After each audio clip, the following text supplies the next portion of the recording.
আসসালামু আলাইকুম। দর্শকের কথা অনুষ্ঠানে আপনাদের সকলকে আমন্ত্রণ জানাচ্ছি। আজ আমরা যে কন্টেন্টের কমেন্টগুলো নিয়ে কথা বলবো, সেই কন্টেন্টটা আজ থেকে 3 দিন আগে আমাদের এই চ্যানেলে প্রচারিত হয়েছিল।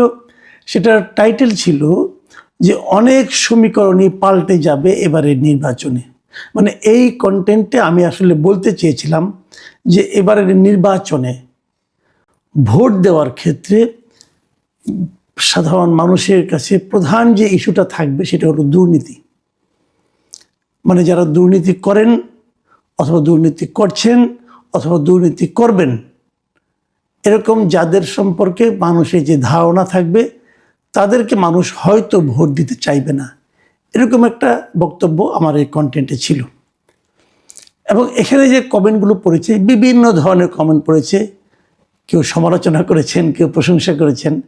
সেগুলোর থেকে কয়েকটা নির্বাচিত কমেন্ট আমি পড়ছি। আমি প্রথমে বলে নেই, অনেকেই মনে করেন যে কেবল যে কমেন্টগুলোতে আমার প্রশংসা আসে সেগুলি আমি পড়ি।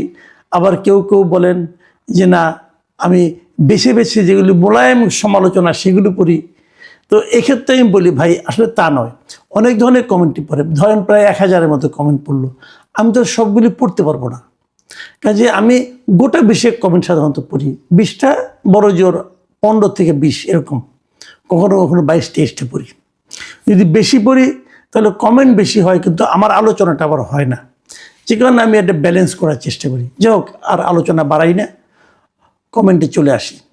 প্রথম যে কমেন্টটা পড়বো আমি, এটা লিখেছেন আমন আমরো। এটার নামটা আমি ঠিক বুঝতে পারলাম না, যাই হোক আমন আমরোই পড়লাম। তিনি লিখেছেন, মাসুদ কামাল ভাই, আপনাকে অন্তরের অন্তরস্থল থেকে শ্রদ্ধা, অভিনন্দন আজকে সুন্দর একটা বিষয় আলোচনা করার জন্য। দুর্নীতিটাই আমাদের মূল সমস্যা। একটু প্রশংসা আছে আর কি আমার, এই জন্যই হয়তো পড়লাম। মোহাম্মদ জুবায়ের হোসেন লিখেছেন, হঠাৎ মাসুদ কামাল ভালো হয়ে গেল কিভাবে। দেখুন, কিছু প্রশংসা আসতেছে, কিন্তু আবার এটার মধ্যে একটা খোঁচা আছে। মানে আমি এতদিন খারাপ ছিলাম, হঠাৎ করে এই কন্টেন্টের মাধ্যমে ভালো হয়ে গেছি। আচ্ছা, একটু পরে বলি, কয়েকটা কমেন্ট পড়ে নিয়ে একবারে মন্তব্য করি। পবিত্র লিখেছেন, মাসুদ ভাই ইজ ব্যাক। আজকে জনগণের দালালি করলেন, আমাদের মনের কথা বললেন। আমরা আর আওয়ামী লীগ বিএনপি লুটেরাদের চাই না। ডিজে মাই লাভ, তিনি লিখেছেন, আমি আপনাকে দালাল বলে কমেন্ট করি, আজকে আপনাকে লাভ দিলাম, কিন্তু জানি আপনি খুশি হবেন না। আমরা সাধারণ মানুষ চাই আমাদের একটা সুশীল সমাজটা নৈর্ব্যক্তিক কথা বলুক। জামাত হোক, এনসিপি, বিএনপি বাংলাদেশের পক্ষে, কোনো দলের পক্ষে নয়। যাই হোক, একই লক্ষ্য করেন, ডিজে মাই লাভ, আপনি ডিজের মতো লিখেছেন। আপনি এত বড় একটা লেখা লিখেছেন, মাঝখানে কোথাও দাড়ি, কমা না সেমিকোলন কিচ্ছু নাই। কাজে আমি কিন্তু বুঝতে পারি না, বিভ্রান্ত হয়ে যাই যে কোনটা আপনার সেন্টেন্স হলো। কাজে আমি আমার মতো করে পড়েছি, শেষ দিকে এসে কিন্তু আমিও এলোমেলো বাঁধিয়ে ফেলেছি। কাজে আমি সবাইকে অনুরোধ করব, যখন কমেন্ট করবেন এই জ্যোতি চিহ্নগুলো একটু দিয়েন। মানে কোথায় আমাকে থামতে হবে এটা যদি আপনি বলে দেন তাহলে ভালো হয়। কারণ আমি যদি আমার মতো করে থামি তাহলে হয়তো অর্থটা ভুলও হতে পারে। সবাইকে রিকোয়েস্ট, এই কাজটা করবেন। যাই হোক, আমি এখন এই যে কয়েকটা কমেন্ট পড়লাম, যারা আমাকে প্রশংসা করলেন, যারা আমাকে সমালোচনা করলেন, তাদের আরও কিছু আছে এরকম, ওগুলো পরে বলছি। এখানে দেখুন, একটা জিনিস হলো কি, অনেকে আমাকে মাঝখানে অনেকদিন পছন্দ করেন না, আজকে আবার করেছেন। তার মানে এই না আগামীকাল করবেন। বিষয়টা দাঁড়াচ্ছে এটাই, আমাদের যে মন মানসিকতা। ধরেন আপনি একটা কথা ভাবেন, যদি আপনার ভাবনার সঙ্গে আমার ভাবনাটা মিলে যায় তাহলে আপনি মনে করেন আমি জনগণের পক্ষে আছি। আর যদি আপনার ভাবনার সঙ্গে আমার ভাবনাটা না মিলে যায় তাহলে আপনি ভাবেন আমি দালাল হয়ে গেছি। অথবা আমাদের অনেকে কিন্তু রাজনৈতিকভাবে কোনো না কোনো দলের সঙ্গে নিজের নৈকট্য অনুভব করেন। অনেকে মনে করেন যে তিনি হয়তো বিএনপি করতে চান, অনেকে আছেন জামাতের পক্ষে, অনেকে আছেন আওয়ামী লীগের পক্ষে। এখন আমার এই বক্তব্যটা যদি জামাতের পক্ষে যায়, অথবা আপনি যদি মনে করেন যে জামাতের পক্ষে গিয়েছে, তাহলে আপনি মনে করেন যে আমি ঠিক আছি। ভাই, আমি আমার জায়গাতে আছি, আমার হিসাবটা আপনারা একটু খেয়াল করার চেষ্টা করেন। আমি কি বলেছি, আমি কোনো দলের লোক না রে ভাই। আমি বেসিক্যালি সাংবাদিকতাই করেছি গত 3.5 দশক ধরে। দোয়া করবেন যেন শেষ পর্যন্ত সাংবাদিক হিসাবেই মরতে পারি। আর আমার কোনো রাজনৈতিক অভিলাষ নাই, আমার কোনো রাজনৈতিক সম্পৃক্ততা নাই কোনো দলের সঙ্গে। আমি যখন যেটা ভালো লাগে সেটাকে ভালো বলি, যেটাকে খারাপ লাগে সেটাকে খারাপ বলি। খারাপ বললে কে কষ্ট পাবেন সেটা আমি তাকাই না, ভালো বললে কে খুশি হবেন সেটাও আমাকে মোটেই স্পর্শ করে না। আমার সম্পর্কে বেশি বলার দরকার নেই, লজ্জাও লাগে, আরেকবার বললাম আর কি। আসেন এর পরের কমেন্টটা যাই।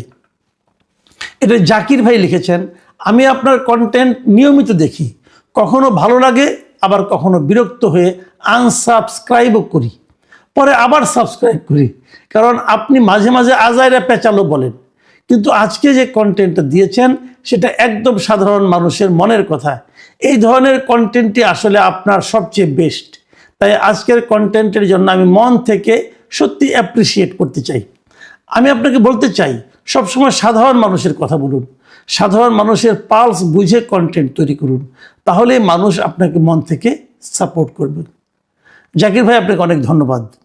আপনার এই বক্তব্যের সঙ্গে আমিও একমত।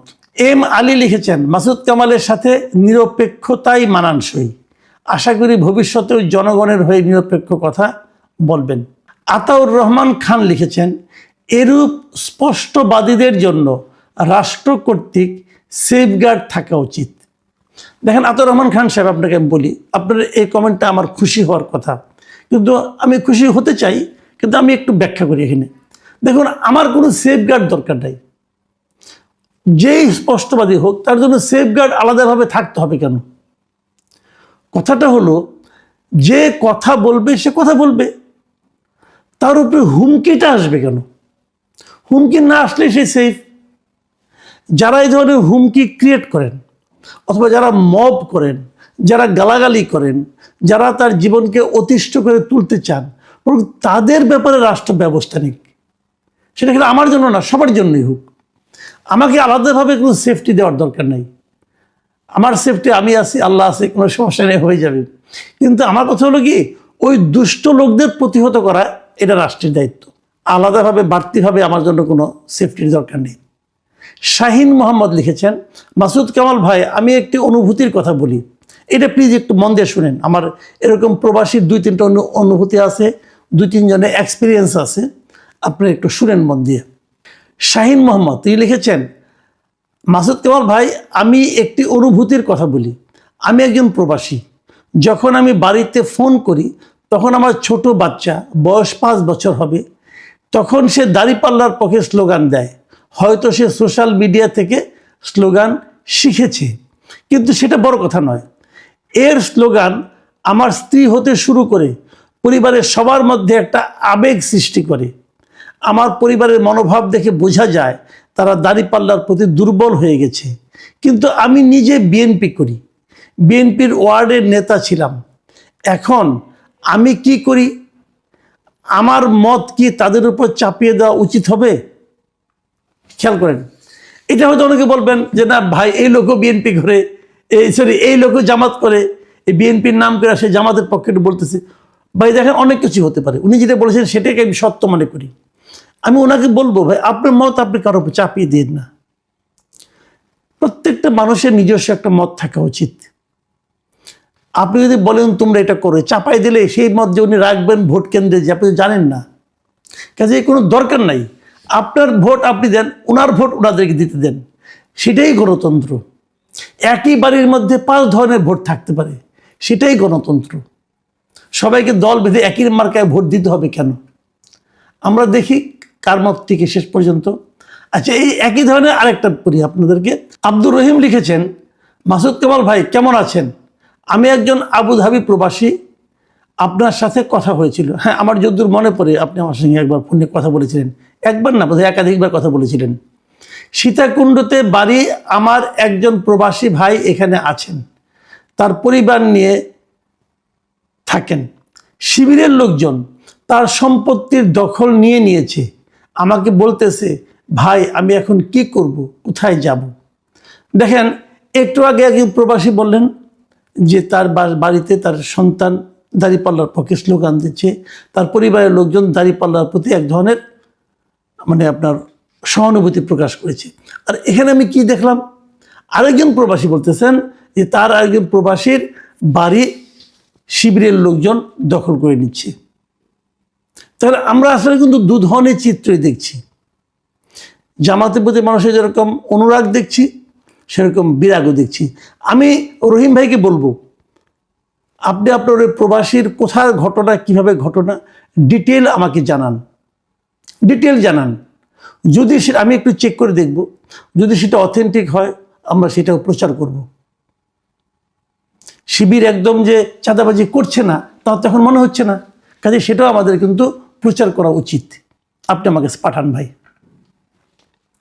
ডিবেট লিখেছেন, অনেক সুন্দর বাস্তবধর্মী আলোচনা করেছেন, অসংখ্য ধন্যবাদ আপনাকে।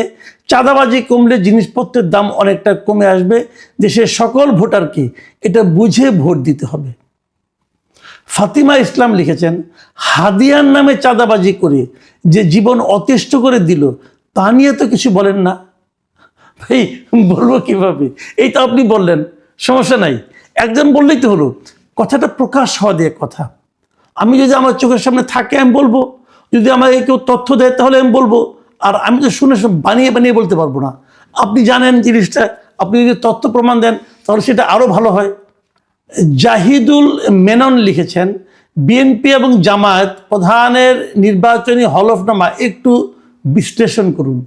দুর্নীতির বিরুদ্ধে তাদের লড়াই যে কী পরিমাণ ফাঁকা বলি তা সহজেই বুঝতে পারবেন। দেখুন, ইন্টারেস্টিং কথা কিন্তু, যে বিএনপি এবং জামাতের দলীয় প্রধানের যে দুর্নীতি বিরোধী বক্তব্য, সেটাকে এই জাহিদুল মেনন সাহেব মনে করছেন এটা একদম ফাঁকা বলি। কাজে যারা এ ধরনের কথা বলছেন তারা একটু কেয়ারফুল হন। মিস আঞ্জিরা বেগম লিখেছেন, এটা একটু ইন্টারেস্টিং, এই জন্য আমি পড়ছি। উনি আবার এটা ইংরেজিতে লিখেছেন, মানে বাংলিশে লিখেছেন, মানে বাংলার কথা ইংরেজিতে লিখেছেন। তিনি লিখেছেন, মাসুদ কামাল ভাই, আমরা সেই পুরনো মাসুদ কামালকে খুঁজে পেলাম। আমরা কোথাও 1 টাকা ঘুষ দিতে রাজি নই। সরকারি পশু হাসপাতালে আমার বিড়াল এর জ্বর মাপতে 20 টাকা ঘুষ দিতে হয়েছে। ঘুষ নিতে ওই ব্যক্তিটি আমার পিছনে পিছনে আমার রিক্সা পর্যন্ত আসছে। ধামরাই, ঢাকা। উনি ধামরাই, ঢাকা থেকে লিখেছেন যে উনি ওনার বিড়ালের জ্বর মাপতে গিয়েছিলেন, 20 টাকা থেকে ঘুষ দিতে। দেখেন ঘটনাটা ছোট, 20 টাকা, কিন্তু এই ঘটনাটা হলো কি মানুষের টেন্ডেন্সিটা বোঝাচ্ছে, মানুষের যে মানসিকতা, ঘুষ নেওয়ার যে মানসিকতা, এটা প্রকাশ করছি। আমি কিন্তু এই ধরনের ঘটনার প্রতিবাদ এবং প্রতিরোধ চাই। এই ছোট ছোট ঘটনাই কিন্তু বড় ঘটনার জন্ম দেয়। কাজেই যিনি 20 টাকা নিয়েছেন, ওনার তো চাকরি সেই পশু হাসপাতালে বিড়ালের জ্বরটা মেপে দেওয়া, উনি কেন 20 টাকা নেবেন? আমি আঞ্জিরা বেগমকে ধন্যবাদ জানাচ্ছি। মোহাম্মদ নাজমুল হুসাইন নান্নু লিখেছেন, মাসুদ কামাল ভাই, আমি বিএনপির সমর্থক হয়েও আপনার কথাগুলো সঠিক মনে করি। টুটুল খান লিখেছেন, জামায়াত জোর গলায় বলছে আমরা চাঁদাবাজি করি না, করতে দেব না, তাই সবাই একবার পরীক্ষা করার জন্য জামায়াতকে ভোট দেন। মোহাম্মদ রফিকুল ইসলাম লিখেছেন, কামাল ভাই, চাঁদাবাজরা সারা জীবনই ফাও খায়। জামাত ক্ষমতায় আসলে এই চাঁদাবাজরা লম্বা দাড়ি রাখতে, পাঞ্জাবি পরবে, টুপি পরবে, আর বলবে এতদিন চাঁদা দিয়ে পাপ করেছে, এখন হাদিয়া দাও। এই হাদিয়ার টাকা দিয়ে মসজিদ বানাবো, মাদ্রাসার কাজ করব, এতিমদের খাওয়াবো। এই চাঁদা কখনো শেষ হবে না। মানে ওনার যে বক্তব্যটা, এই বক্তব্যটা কিন্তু আমার জন্য একটু মানে আতঙ্কের ব্যাপার মনে হচ্ছে। মানে উনি বলতে যাচ্ছেন যে যদি জামাতও ক্ষমতায় আসে তবু নাকি চাঁদাবাজি চলবে, তখন সে চাঁদাবাজির নামটা পরিবর্তন হয়ে হাদিয়া হয়ে যাবে। বড় ভয়ঙ্কর কথা কিন্তু।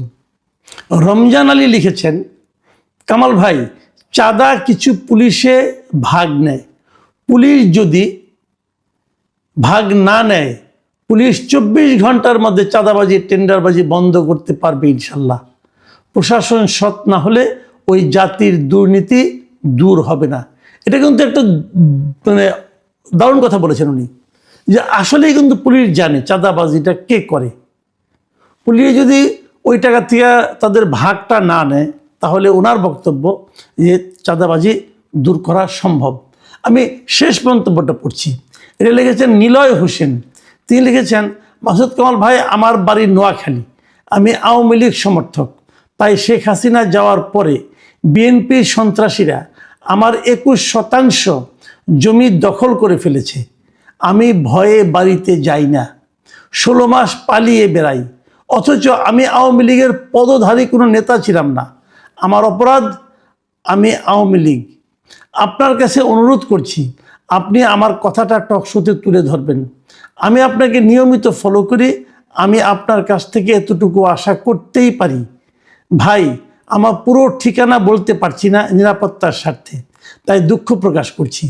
ভাই, বিএনপি অনেক খারাপ ভাই, বিশ্বাস করেন এরা ক্ষমতায় আসলে দেশে কেমন সৃষ্টি করবে। ভাই প্লিজ, আমার আপনারা কিছু একটা করেন, অনুরোধ করছি প্লিজ। ভাই, এই যে কমেন্টটা আমার এখানে এসেছে, আমি এই কমেন্টে সত্য মিথ্যা বলতে পারবো না। এই কমেন্টটা আসলে কি বিএনপিকে ডিফেম করার জন্য কিনা তাও